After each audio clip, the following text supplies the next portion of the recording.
Okay, Britt, this is a new video I'm making.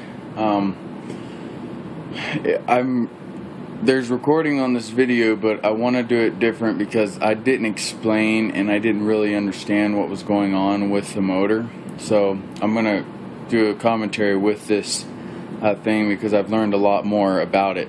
And I'll stop and pause in between and show you what's going on with it.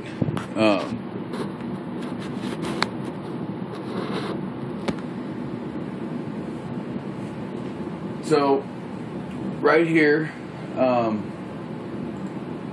you can see the black wheel where my mouse is rotating at is the motor. Okay, don't pay any attention to these coils right here. They were just some generator coils. I was trying to catch a little bit more energy off of the magnets. But in between here, inside this piece of wood, I have 4 coils that are about the same size as these right here. Okay, these are the pulse motor coils.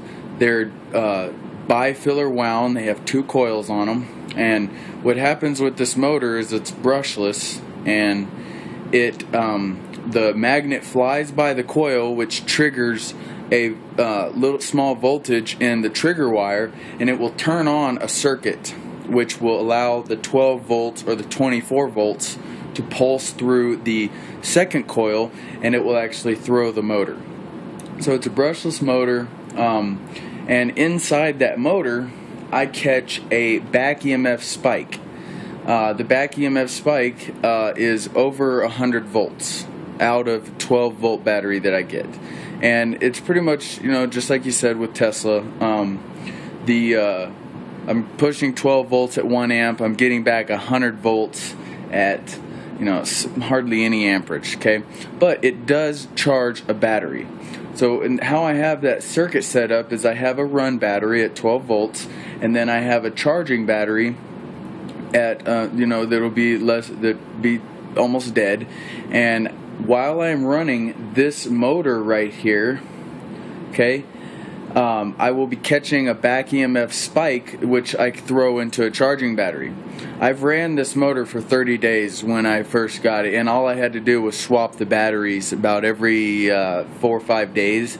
I would go out there and I'd swap them, and they fully charge.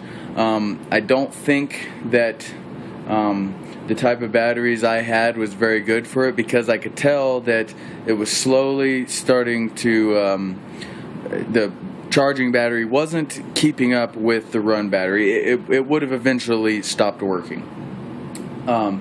There's some tuning that I can do to get resonance in here, and you get a higher spike, you get more voltage, and you catch a lot more. But hopefully I won't have to do that because of this generator back here in the back. I'm gonna play the video a little bit and let you see what's going on. There's my batteries. I have 2 24 volts and then 1 12 volts. So down here to the left, the right side of the box is the circuit. And here's the magnets. They're 80-pound pull neodymium magnets. They're very strong. And I'll explain. Let me see if I can get a better picture over by the generator coil. Okay, so here's my generator coils. There's 2 of them. They have a very fine wire in them. I don't remember what size it is, but it's I'd say small wire. Okay, and it's probably wrapped about 800 times or more on each coil.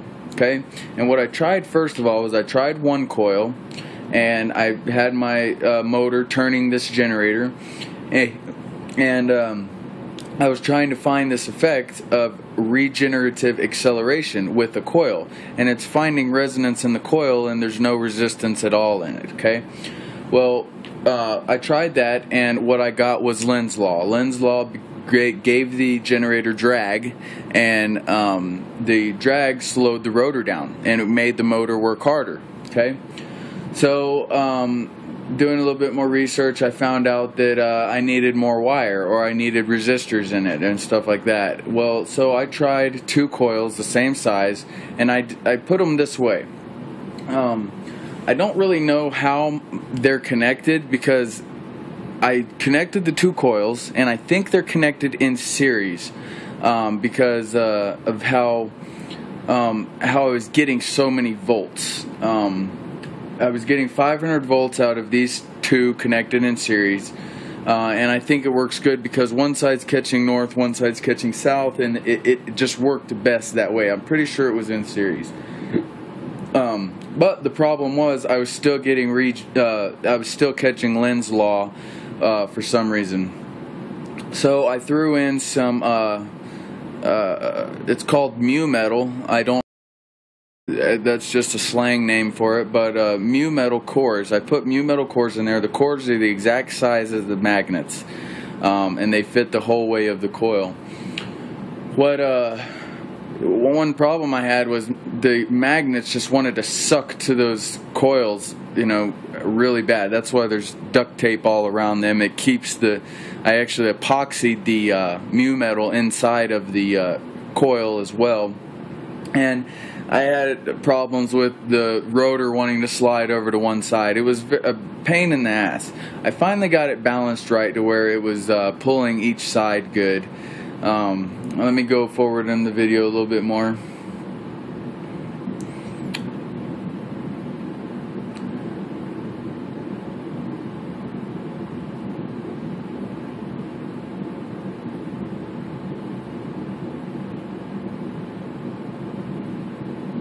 So I have my meter set up. I have a tachometer right there, and how I know that when you have something hooked up and you switch the meter to amps, it shorts out the coils. So that right there, I was getting a short, and the same effect happens whenever I touch the wires together and short them out like that.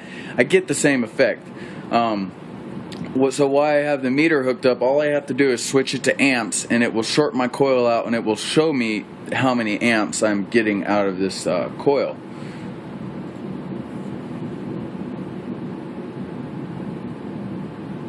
I'm going to turn the volume on so you can kind of hear the motor.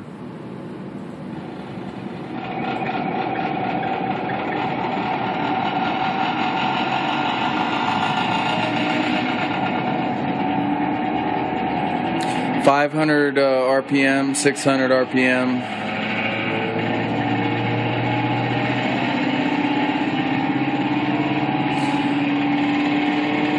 I'm going to turn the volume off. The motor sounds like a jet. It's amazing how the coils, they actually make a noise, and it's I don't know if it's a resonating noise. I think it is, but it's pretty amazing what this motor sounds like, and it sounds like a turbine spinning up.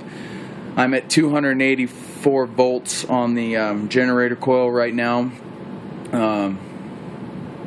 290, 300, and this is I'm running 24 volts because I had to run 24 volts to get enough RPM out of here. When I would run one 12-volt battery, I could only get about 1500, 1600 RPM out of it. So I hooked 2 batteries up, and right now I'm at 410 volts, and the meter won't stay still because the box is shaking so bad.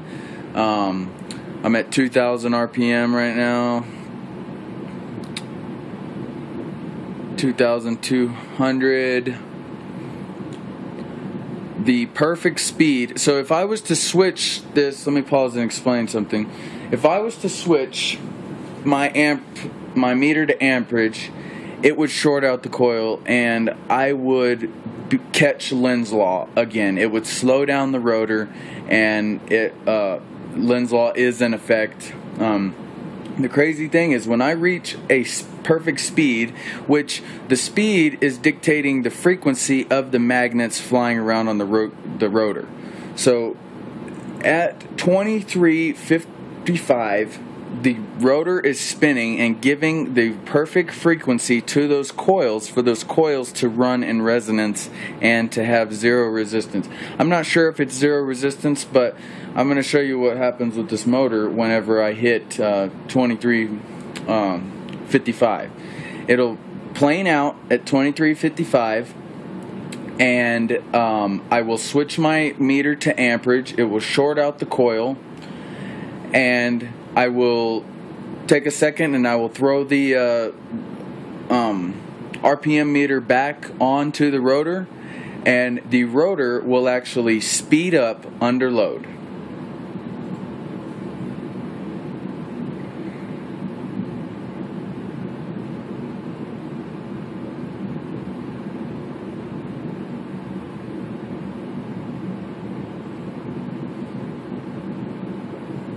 Now here I go to measure the speed, and there it goes. It actually climbs up speed because the coil is actually, that generator coil is actually, instead of being zero resistance, it is actually pretty much called a delayed lens, and lens cannot react fast enough to the coils and the magnets that lens is actually acting after the magnet flies by. So what's happening is my generator coils are helping the motor spin faster while they are creating 500 volts at 0.8 amps.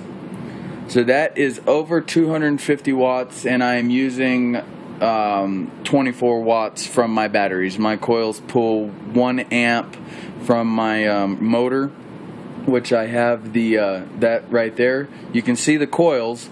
They're very small. They're not like the big generator coils. All these together pull 1 amp out of those 24 volt batteries, which spin this 2255 RPM, and so the generator coils actually help speed it up, and it's still climbing 2400 RPM, 24.1. And it will eventually plane out as well.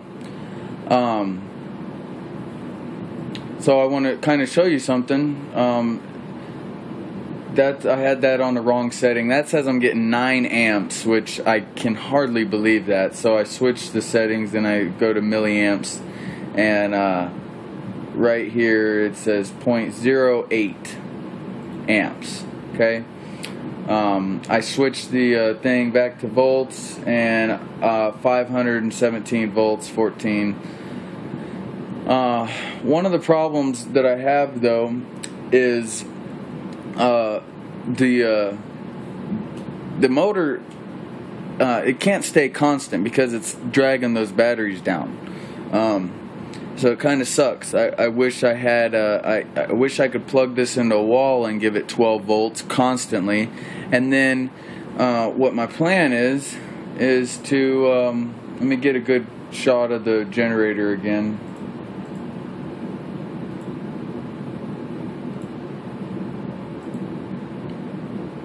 And come back here.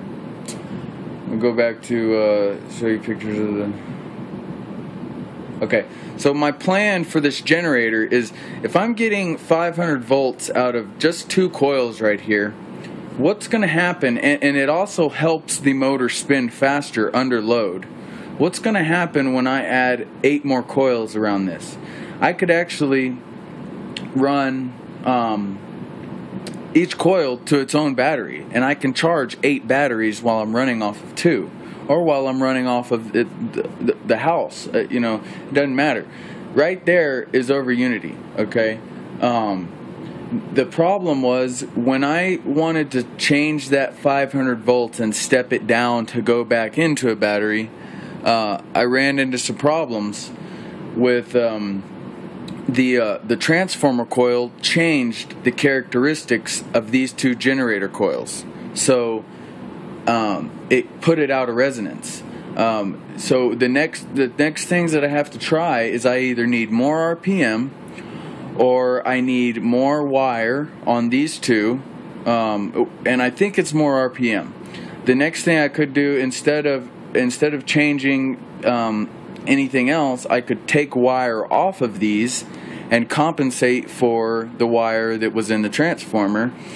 You have to have a very precise equilibrium with this, and even with the motor itself. If you can find an equilibrium and resonance in that stuff, you use 12 volts and you could be getting a 300 volt spike back off of that motor, off of the back EMF on that motor. So let me know what you think. I'm going to post this on YouTube and I'll send it to you. And you can look at my other ones. My other one, just kind of don't mind the other one that is 4 minutes long. It doesn't really explain what was happening, okay? Give me a call back. Let me know what you think.